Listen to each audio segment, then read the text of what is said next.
Hello and welcome to this edition of Mail Unleashed, brought to you by Reach. In this series of programmes, we'll be interviewing some of the world's leading CMOs, that's Chief Marketing Officer for normal people, about their careers and in particular their relationship with the mail medium.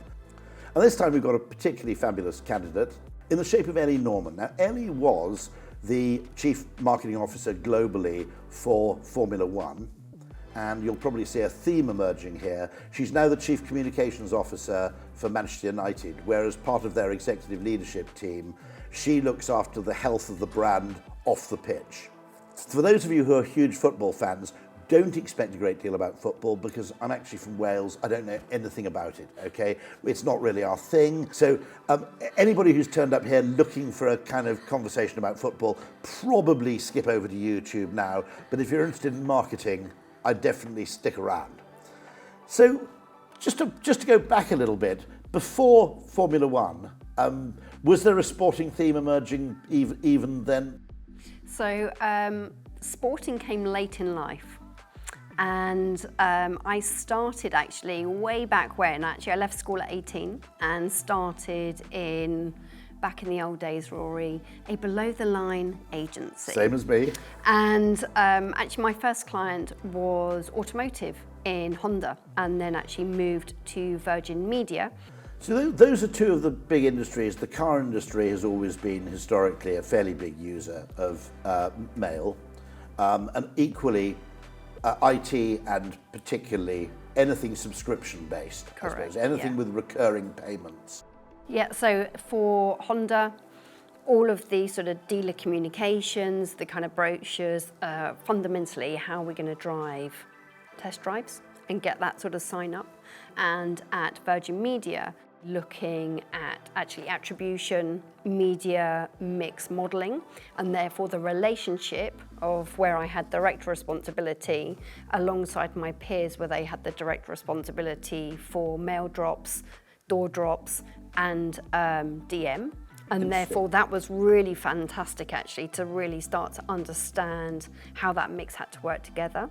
I can see exactly what happened, which is you went car industry, which is a high dudgeon decision. Then, of course, Virgin Media, which again is, sign up, get something installed, fix an appointment, by the way. And then, of course, the two are beautifully combined, both in terms of media and cars, when you go to Formula One. Correct. So you've got a beautifully kind of syncretic career where everything is parlayed into something more. Most direct mail was, fairly transactional. And then what happened 10, 20, 30 years ago is people, possibly under the influence of people from advertising coming into direct marketing. Also, I think the different brands that were suddenly doing, car brands being a perfect example. Yeah. Suddenly it actually got good at the emotional side and it got good at premiumization and it got very, very good at saying things, which I suppose brings me to your piece, which is a Cunard piece of direct mail. That's right. It is. So I think similar to what we've been talking about from an emotional point of view, there is something that's still so rich and powerful of a tactile piece. Completely agree. In front of you. So I thought that sort of Cunard example, this is high-end luxury purchase. It's not like you can kind of go and do a try before you buy, and so actually how are you bringing in that experience and that level of quality and all of those kind of details so that you can almost be sort of teleported into this is what it will be, and straight away I think your brain then starts to kind of fire off and start to imagine what it would be like to have this experience. Now I personally have never been on a cruise, but when you are looking at something like that already I'm like, okay, so I'm already mentally invested in it through the act what would this experience be like? What that says is being sent that is that the launch of this ship is patently a big deal. Yeah. This is actually highly newsworthy. Yeah. For me, really, again, thinking about fundamentally what do you want to do? You want to announce and launch a new ship. You obviously want people to sort of take a cruise on that ship. To be thinking about how can you take elements of the ship out to where your sort of potential audience is, whether that is a new audience to cruising or whether that is an existing audience, it's fantastic. And that sort of piece of direct mail had everything that I imagine the ship has instilled in that. So actually from the weight of it, opening it up, the materials, the sort of embossing, the attention and the kind of craft, but also the effort that you take as a end user to actually kind of opening it out, the interaction of taking it out. And so it's this journey of discovery of some of that detail that could be missed unless it's brought to your attention. So the architecture, what you'll start to find in the ship, it's making you feel like I can start to imagine what this experience might be because of the care and the attention and craft that has gone on to bringing this out to me. And actually, when you think about it, I'm a big fan of the behavioural science insight of reciprocation bias. It's not really a bias, it's a natural human instinct. You are actually giving a present of value to one of your valuable customers. Now, it's likely that creates the slight urge, well, you've spent, $5, $6, $8 sending me this.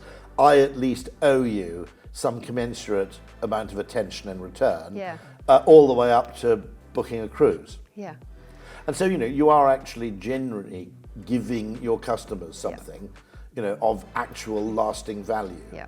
And something that, something in this case, I think they'll want to keep. I mean, David Ogilvy famously described direct mail as his first love and secret weapon, and also described himself as a sort of voice crying in the wilderness about its virtues. I think I'm fairly optimistic that we'll start to see something of a kind of renaissance, because apart from anything else, very simple fact, not enough people are using it, and that presents us with an opportunity. My kids get really excited if they get a piece of post. It's as simple as that. Are you similarly optimistic? I am actually. I think everything has wonderful cycles, and we've seen the cycle with print, I think more broadly. Magazines, newspapers still play a role. It comes back to the and, not an or. And I think there's huge opportunity with actually how mail will evolve. I mean, one of the rules I have myself is if you've been somewhere for dinner, to a friend's for dinner, that warrants a written card. If maybe you popped out for a drink, a WhatsApp is okay. My analogy is always that if you're invited to one wedding on the same weekend, one wedding the invitation comes by email, the other one it comes by post. Go to the one you're invited to by post because the other one probably has a cash bar. But anyway. Exactly the same. Anyway, thank you all very much for joining us. And just to say that if, like Ellie Norman, you'd like to climb aboard with direct mail, then the place you need to visit is simply marketereach.co.uk. Thank you very much for joining us, and see you next time.